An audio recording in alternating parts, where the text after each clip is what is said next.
seperti yang disampaikan oleh Pak Menko tadi, dalam surat edaran kami, kita meminta THR keagamaan wajib dibayarkan paling lambat 7 hari sebelum Hari Raya Keagamaan.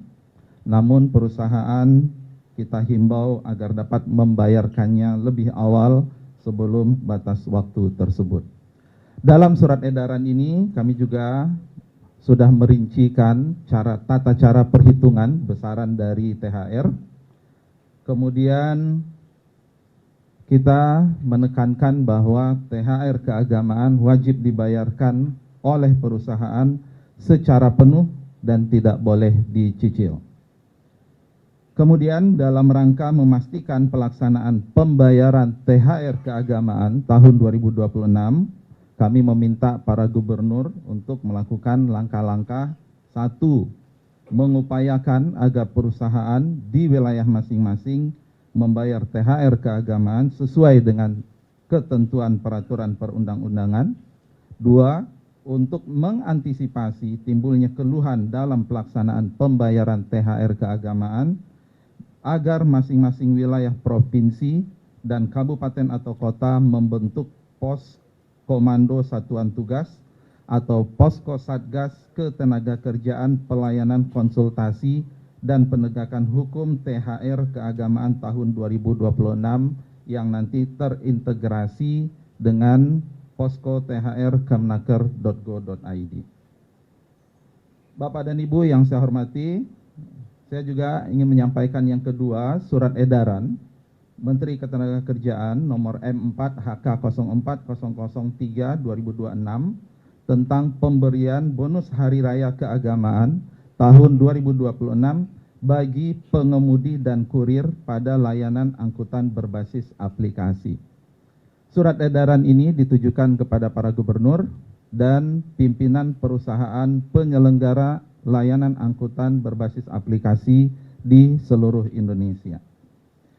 Sebagai wujud kepedulian kepada pengemudi dan kurir pada layanan angkutan berbasis aplikasi atau pengemudi dan kurir online dalam menyambut Hari Raya Keagamaan dan untuk mendorong peningkatan produktivitas pengemudi dan kurir online, sekali lagi pemerintah menghimbau kepada perusahaan penyelenggara layanan angkutan berbasis aplikasi untuk memberikan BHR. Beberapa hal yang kami tekankan dalam surat edaran ini. Yang pertama, BHR keagamaan diberikan oleh perusahaan aplikasi kepada pengemudi dan kurir online yang terdaftar secara resmi pada perusahaan aplikasi dalam jangka waktu 12 bulan terakhir. 2. BHR keagamaan diberikan dalam bentuk uang tunai paling sedikit 25% dari rata-rata pendapatan bersih selama 12 bulan terakhir. 3. Perusahaan aplikasi agar transparan dalam perhitungan besaran BHR keagamaan kepada pengemudi dan kurir online. BHR keagamaan diberikan paling lambat 7 hari, tapi kami menghimbau untuk bisa dibayarkan lebih cepat dari batas waktu itu. Dan pemberian BHR keagamaan tidak menghilangkan dukungan kesejahteraan bagi pengemudi dan kurir online sesuai dengan ketentuan peraturan perundangan yang telah diberikan oleh perusahaan aplikasi. Kita juga menghimbau kepada para gubernur, 1, untuk menghimbau perusahaan aplikasi di wilayah masing-masing untuk memberikan BHR keagamaan dan menginstruksikan kepada kepala dinas yang menyelenggarakan urusan pemerintahan di bidang ketenagakerjaan untuk mengupayakan dan memantau pelaksanaan surat edaran ini. Kami mengucapkan terima kasih atas dukungan dari semua pihak, dari Pak Menko, Pak Menhub, Pak Menteri Investasi, dan Pak Seskap, dan tentu arahan dari Bapak Presiden. Terima kasih. Assalamualaikum warahmatullahi wabarakatuh. Terima kasih. Assalamualaikum warahmatullahi wabarakatuh. Salam sejahtera bagi kita semua, teman-teman media cetak, media elektronik, dan masyarakat. Dan pada pagi hari ini saya didampingi oleh Pak Seskap, Pak Teddy Indrawijaya, kemudian Menteri Perhubungan Pak Dudi Purwagandi, kemudian Menteri Ketenagakerjaan Pak Yaserli, Menteri Investasi, Hilirisasi, BKPM, dan CEO Danantara Pak Rosan Perkasa Roslani, beserta CEO daripada Goto, Pak Hans Patowo, kemudian dari CEO Grab, Ibu Neneng Gunadi, kemudian dari Chief Executive Maxim Indonesia, yaitu Fadin Lusnov, dan PT InDrive, Pak Rio Aristo. Jadi hari ini pemerintah mengumumkan beberapa paket stimulus ekonomi lanjutan terkait dengan Hari Besar Keagamaan Nasional, yaitu Idul Fitri 1447 Hijriah atau 2026 Masehi, sesuai dengan arahan Bapak Presiden terkait THR aparatur sipil negara pemerintah pusat, termasuk P3K, TNI Polri, serta pensiunan. Pemerintah telah menyiapkan anggaran sebesar 55 triliun rupiah, dibandingkan tahun lalu ini meningkat, tahun lalu 49 triliun, naik 10%. THR ASN tahun 2026 yang akan disalurkan kepada 2,4 juta ASN pusat TNI Polri dengan total 22,2 triliun. Kemudian 4,3 juta ASN daerah, total 20,2 triliun. Kemudian 3,8 juta pensiunan, totalnya 12,7 triliun. Nah, komponen yang dibayarkan 100% penuh meliputi gaji pokok, tunjangan keluarga, tunjangan pangan, tunjangan jabatan, kinerja sesuai dengan regulasi yang berlaku. Pemberian THR merupakan hal yang berbeda dengan pemberian gaji yang ke-13. Jadi saya garis bawahi bahwa THR ini tidak sama dengan gaji ke-13. Gaji ke-13 biasanya diberikan di bulan Juni.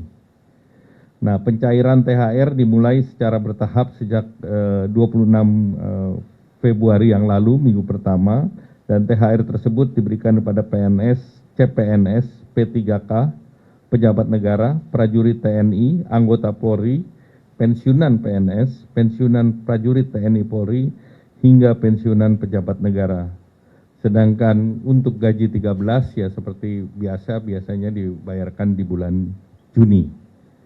Untuk sektor swasta, kewajibannya wajib dibayar penuh, tidak boleh dicicil, dan paling lambat dibayarkan H-7 Lebaran. Jadi THR diberikan kepada pekerja dengan masa kerja minimal 1 tahun, dan kemudian juga